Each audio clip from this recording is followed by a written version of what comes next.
What's good, fam? It's your boy Ghetto, back with another video, and I've been thinking about doing this video for a long time. I just couldn't quite figure out how I wanted to approach it. So I'm just gonna kind of talk it through and explain my journey. So toward the beginning of this year, I started using analog summing, and I wanted to talk about this a long time ago, but due to everything that was going on in the MPC community, I didn't feel like it was the right time. So I just didn't do it. And now I feel like I'm ready to talk about it. So here we go. Follow me.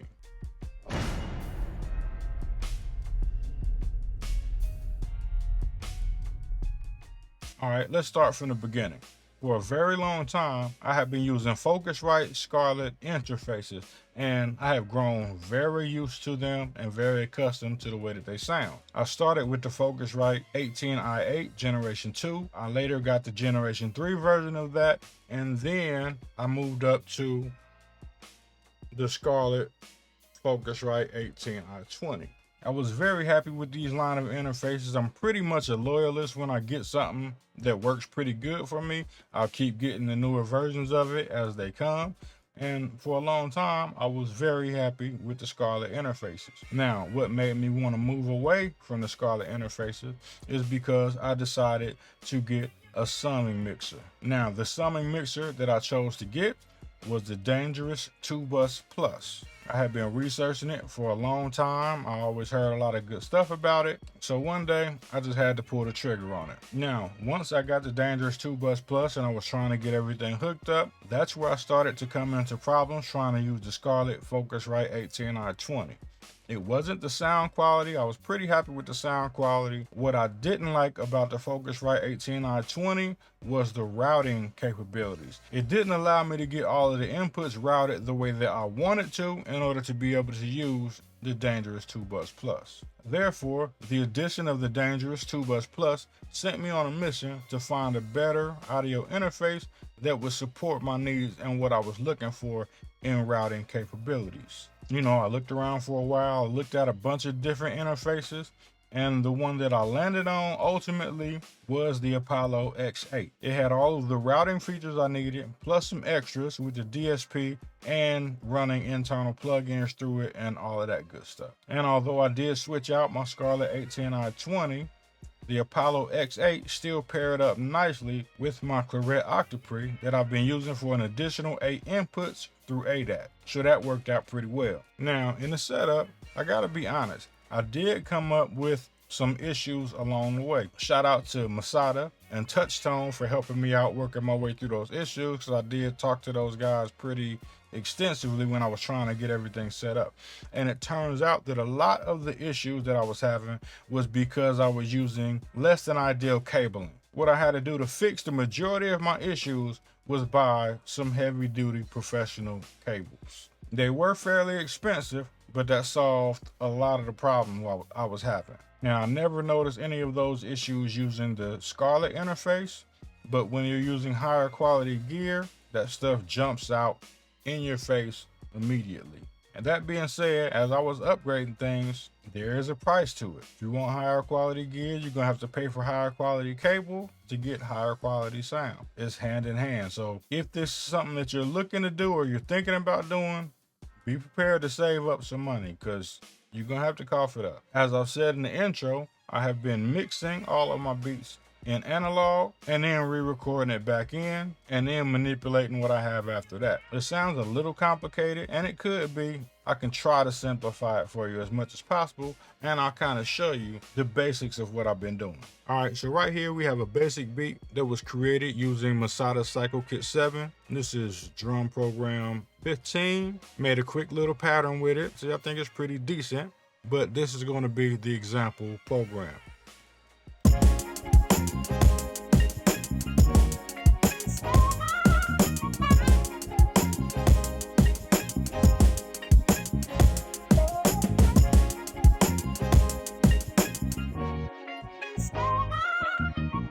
All right, so right now the MPC is in controller mode, but the MPC is using the MPC itself as its own interface, and the audio is coming directly out of the MPC with no additional processing. This is just straight out of the MPC. There are no volume changes, no added effects, nothing.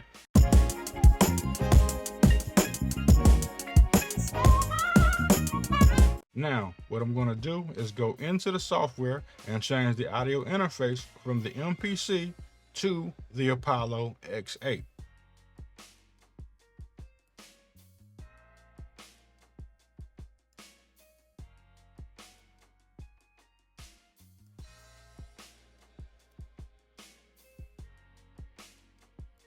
Now, without doing anything, just running the MPC through the Apollo, instead of running it directly through the MPC, there's already a sound quality difference.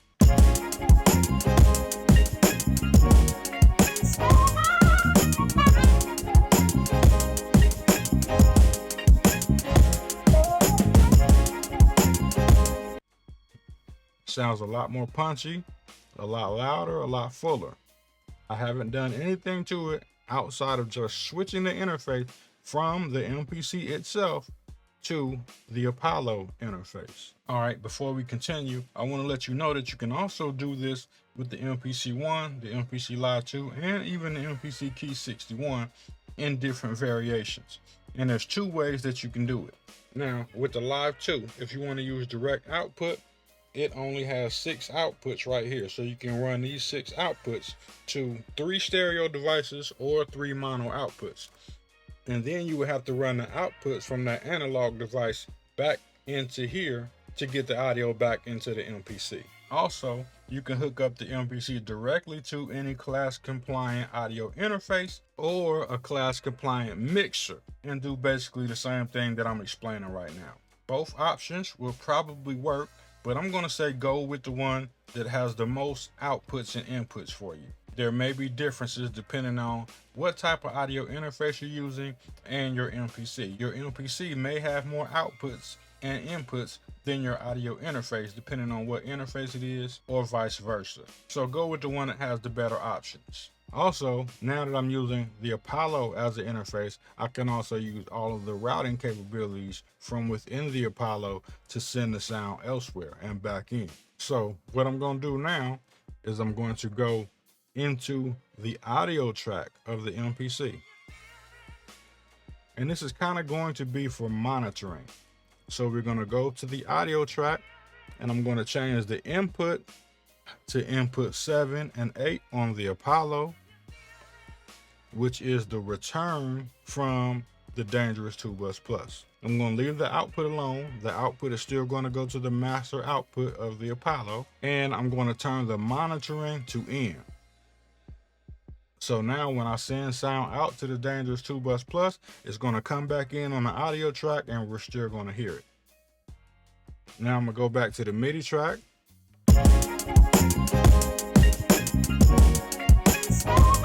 That's straight from the Apollo. Now we're going to change the output from 1 and 2, which is the main stereo out. Right now we'll try it on 3 and 4. Now output 3 and 4 is going to the Dangerous 2-Bus Plus inputs 1 and 2, which can change the sound from stereo to mono.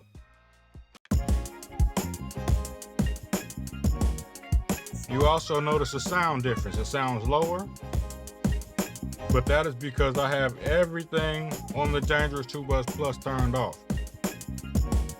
So right now I'm going to engage mono. You'll hear the difference in sound.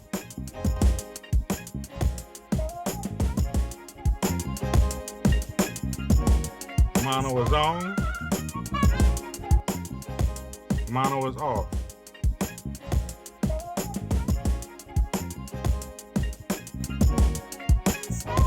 Mono is on.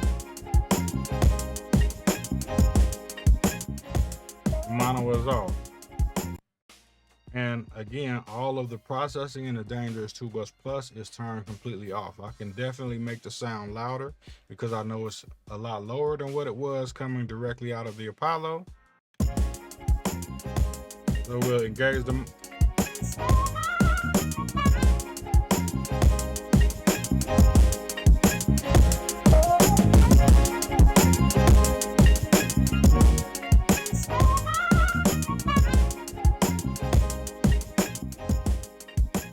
So So once we run it through the Dangerous 2 Bus Plus, it's just a matter of turning a few knobs to get the sound back to the same level if that's what we want to do. Because I have the Apollo also connected to my correct Octopre, I have up to 16 outputs. So I can literally send each drum pad to a different output on the Dangerous 2 Bus Plus. I'm not going to do that right now, but I'm just to let you know that that's what could be done. And you can mix all of that individually in this analog environment. Also, while I'm thinking about it, one of the things that I learned about mixing in analog is that it's kind of like watching TV in 1080p and then going to watch the same thing in 4K. It's a huge difference in the way everything looks, what you can see, what all you take in. In my opinion, when you're mixing in digital, it's like right here, nothing can go outside those walls. But when you're mixing in analog, it's a much bigger space, much bigger field of view. You can kind of hear more. Everything feels more open. So it gives it a little more breathing room. Let's get back to it. All right, so now what I'm gonna do is send this same drum program to inputs 15 and 16 on the 2 Bus Plus, where I can add some harmonics and also run it through the parameter and run it through the transformer. All right, so now that we got it playing, I'm going to engage them. And the first thing I'm going to do is run it through the parameter. And what you're going to hear is the high end is going to start to sizzle and jump out in your face.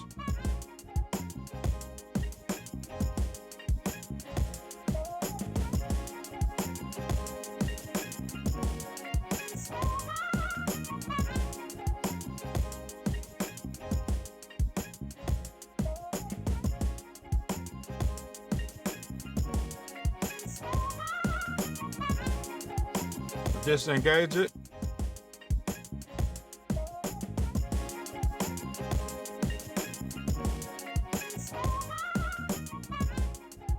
All right, now let's add some harmonics.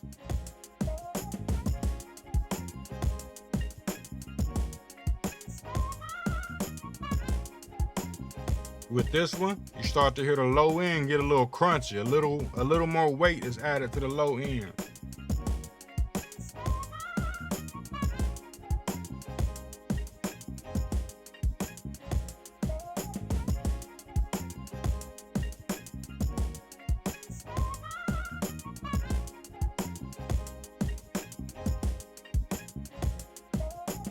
All right, now let's run it through the transformer.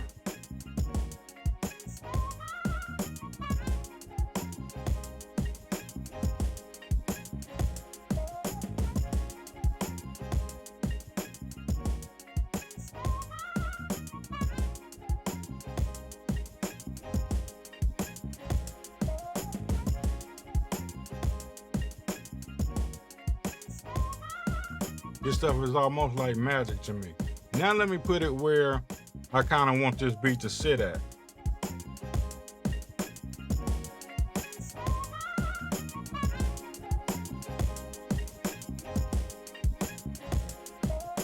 Now let me bring the volume up to where I want it.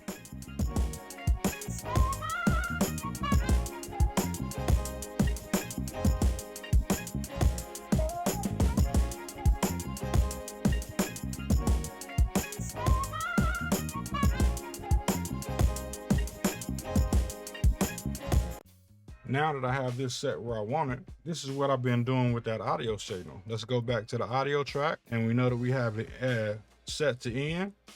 We're going to record that audio back into the MPC.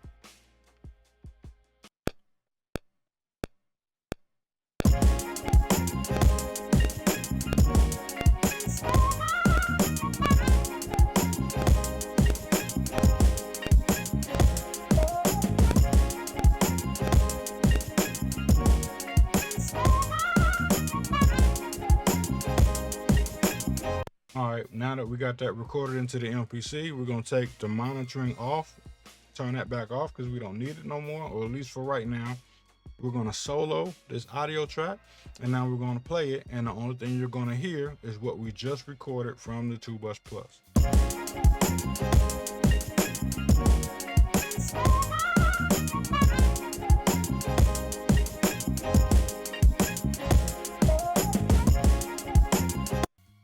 For me, it makes the beat sound more alive than what the original was. It sounds like it has more space. It's more movement in it. It's breathing a little bit more. It just sounds more alive. What I also like to do is take this and go back to the original drum program. I'm gonna pull that down a little bit and I'm gonna blend both of these together. Now, I'll switch to MPC, the drum program, back to output 1 and 2, and the 2 bus plus audio is also going to output 1 and 2. I'm turning the drum program down. It's at about -7 right now, 7.21. And we're going to play that, and it's going to be the blended sound. It's the 2 bus plus sound plus the original drum sound. I think you're going to like how this magic sounds compared to what we've been listening to.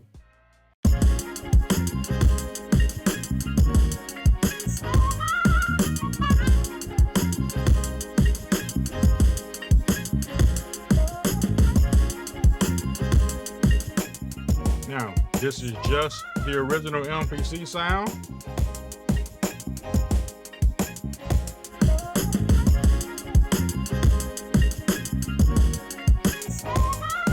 This is just the 2 bus plus sound.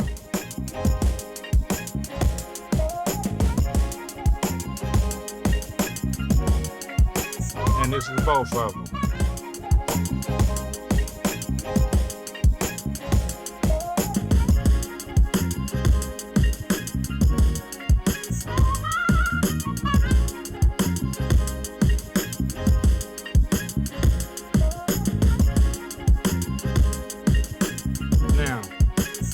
I just switched it to the master output. If you look at the master output on the MPC as of right now, you notice it's not clipping.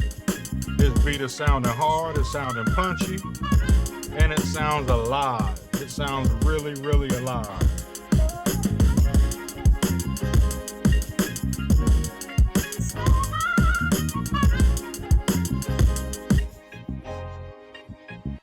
And that was with just sending the entire drum program to the 2 bus plus and just playing with it on 2 tracks.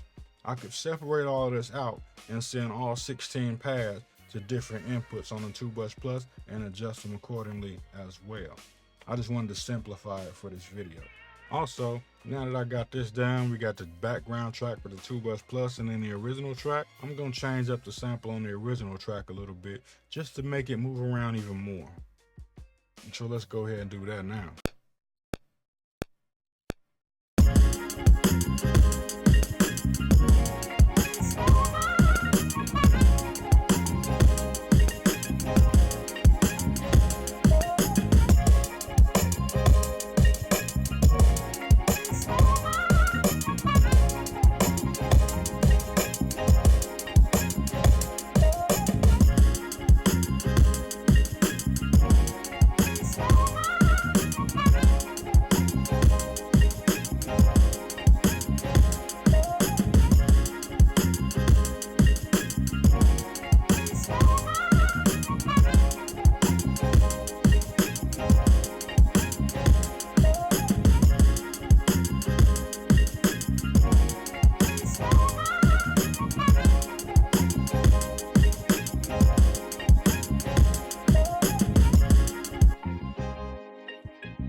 So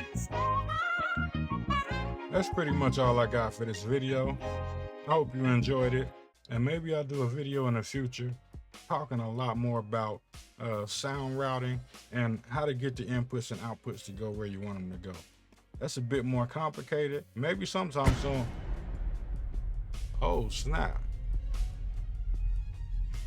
Shout out to G Snubs. I appreciate you for that. But maybe sometime soon I'll do another video showing all that stuff, because I know here shortly I'm gonna have to be rebuilding my desk anyway, so that'll be a process. But as for now, that's all I got. I appreciate all of y'all. I'm out.